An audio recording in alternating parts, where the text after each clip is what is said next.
is Jared Horak for today's RacingDigest.com, and this is going to be my today's Racing Digest video for Saturday, October 7th, 2017. We're going to jump over to Belmont Park to do this one. Last week we gave out the front runner from Santa Anita. We gave out the winner, Boat d'Oro, plus the exacta Salamini. And you can find Boat d'Oro and Salamini on my Kentucky Derby 2018 Contenders video and blog, which you can read at today's RacingDigest.com. I posted both of those on September 25th. Boat d'Oro going into the front runner was my #1 early Derby contender, and he didn't disappoint in the front runner, running away with that one. And Salamini was #4 on my list heading into the front runner, and he finished a decent second for trainer Bob Baffert. So both of those horses continue to have a lot of promise. Now right now, #2 on my list, Free Drop Billy, he's going to run in the Breeders' Futurity Stakes at Keeneland on October 7th, but we're going to do the 8th race from Belmont Park for this video. That's going to be the Grade 1 Champagne for 2-year-olds, and they're going to be traveling 1 mile on the main track. Now 4 horses in this race are part of my Kentucky Derby contenders for 2018, and they're my top 4 in here. I really like these horses, and hopefully maybe one of the horses is my top contender. A maiden will break his maiden in this race, and that'll be the 7 Bohamian for trainer Simon Callahan. He's 5-1 morning line. In his career debut, he ended up getting a 104 digest rating. He put blinkers on in that debut. Didn't run a great race at 5 furlongs, but it was an okay effort. Second time out, he really improved. Stretched to 6.5 furlongs at Del Mar. That was in September, and there he got a much better final rating, a 126 final rating. So he really moved up in his second career start. And the horse that beat him that day, he was clearly second, was Salamini, who I just mentioned finished second in the front runner. So he faced a good horse last time out. He has a lot of promise.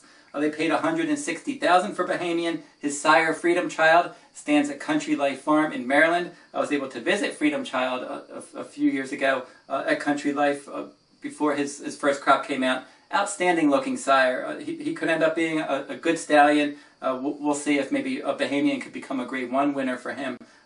Mario Gutierrez is going to ride for Simon Callahan. They're 3 for 9 together. There's a lot of promise here. I think he's going to move forward again. I like that he improved between 5 and 6.5 furlongs last time. Now he's jumping another furlong and a half further to 8 furlongs. But as I said, this is a 1-turn mile. I think this is going to hit him right between the eyes. Now my second choice is going to be also a maiden, #6, Good Magic. They paid $1 million for this one.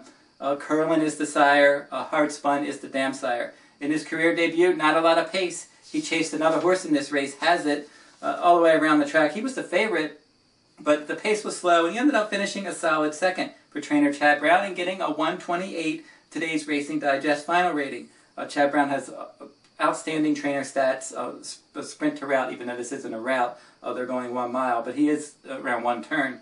30-plus day layoff runners, second-time starters. Chad Brown has outstanding stats.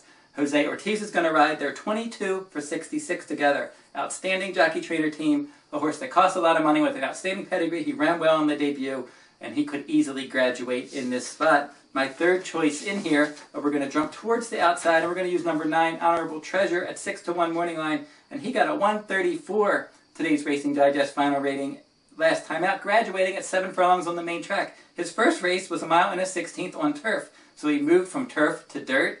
He cut back to 7 furlongs, got a big digest final rating. He got a 129 CPR, a 90 fire rating. All good numbers for trainer Ken McPeak. And McPeak, his last 15 starters, 20% wins. So this one has a lot of promise, and he's certainly earned a big number last time. And I'm going to round it out with a horse that I just mentioned as my 4th choice, #11, Hazit. He's the one that went wire to wire to beat Good Magic last time out for trainer Todd Pletcher. Pletcher has outstanding stats. John Velasquez, Todd Pletcher, they've been a good jockey trainer team for a long time. They paid $430,000 for this son of Warfront, and he's probably going to show some speed from that outer post. He should probably run a pretty good race here for trainer Todd Pletcher. So here's how we're going to play this one. #7, Bohamian, my top choice. We will make a win wager on him. We'll play exactas. We'll put Bohamian on top of Good Magic, Honorable Treasure, and Hazit, and then we'll come back and reverse that exacta with Good Magic, Honorable Treasure, and Hazit on top of Bohamian, and then a trifecta. We're going to put #6, Good Magic, #7, Bohamian on top. We're going to put all in second, and then we're going to add #9, Honorable Treasure, #11, Hazit in the 3rd spot. So that trifecta you can play for 50 cents at Belmont Park if you're interested.